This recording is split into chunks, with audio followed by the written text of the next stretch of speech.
இன்னைக்கு நம்ம பார்க்க போகிற ரெசிபி பாம்பே ஸ்வீட். பாம்பே ஸ்வீட்டுக்கு என்னென்ன தேவைன்றது பார்த்துடலாம். நான் 1 கப் சர்க்கரை எடுத்து வச்சுருக்கேன், 1 கப் கார்ன்ஃப்ளவர், நெய், கலர் பவுடர், முந்திரி. இவ்வளோ தான் இந்த பாம்பே ஸ்வீட்டுக்கு தேவையானது. வாங்க போகலாம் எப்படி செய்யுது.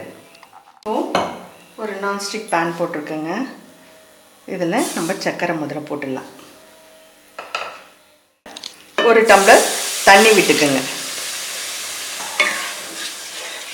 இந்த சர்க்கரை முதல்ல நல்லா இதில் கரைஞ்சிடட்டும்.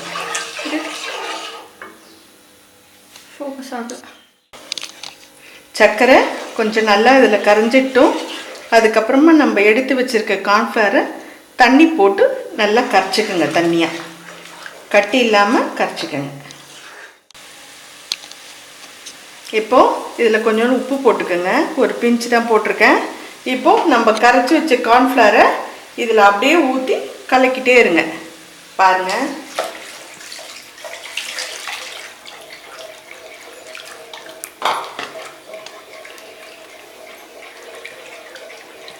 கொஞ்சம் கலக்கினே இருந்தால் தான் கட்டிப்படாமல் இருக்கும் உங்களுக்கு.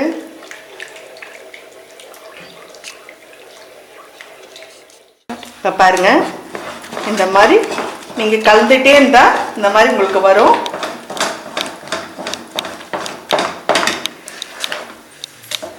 பாருங்க, எந்த கட்டி இல்லாத அழகாக இருக்க பாருங்க.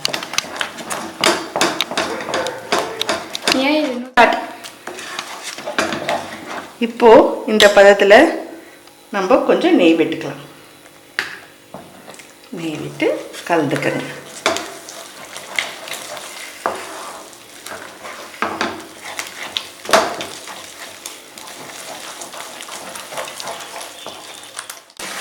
இப்போ இன்னும் கொஞ்சம் நெய் விட்டுக்கோங்க.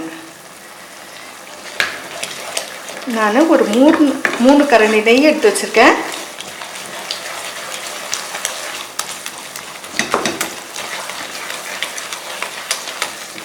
இந்த ஸ்டேஜுக்கு நீங்கள் கொஞ்சம் கலர் பவுடர் போட்டுக்கோங்க. பாருங்க, அந்த நெய் உருகி உங்களுக்கு மேலே வருது. இன்னும் கொஞ்ச நேரம்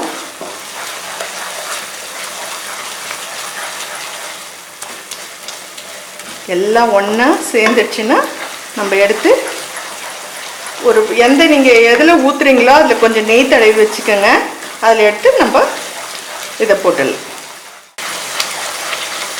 பாருங்கள், கொஞ்சம் செட் ஆகிடுச்சு. இன்னும்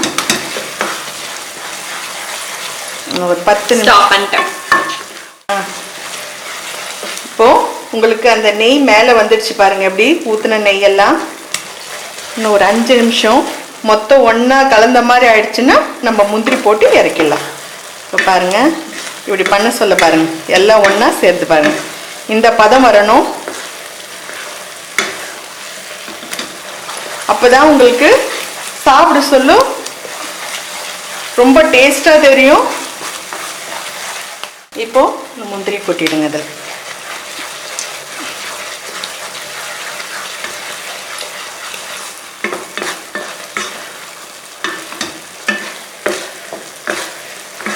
எல்லாம் இப்போது ஒன்றா சேர்ந்துடுச்சு. இந்த பதத்துக்கு நீங்கள் நிறுத்திடலாம். கொஞ்சம் கலர்றது தான் கஷ்டமாக இருக்கும், ஆனால் சாப்பிட்றதுக்கு ரொம்ப நல்லாயிருக்கும். இறக்கும்போது கொஞ்சோண்டு லெமன் விட்டுக்குங்க. ஏன்னா உங்களுக்கு கொஞ்சம் ஷைனிங்காக அழகாக தெரியாது பார்க்க. டேஸ்ட்டும் கொஞ்சம் நல்லா தூக்கும்.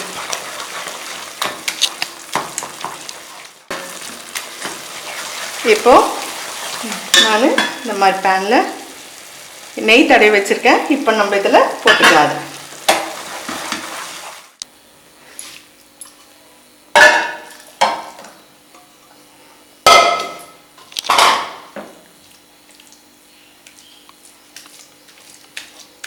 அப்படி நல்லா கொஞ்சம் அழுத்தி விட்டுக்கோங்க.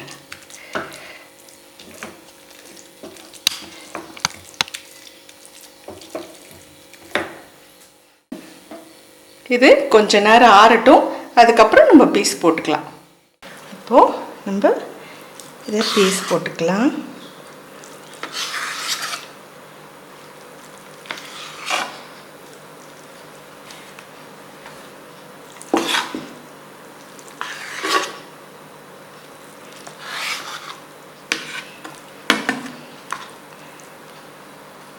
நமக்கு அல்வா சூப்பராக ரெடி ஆயிடுச்சு.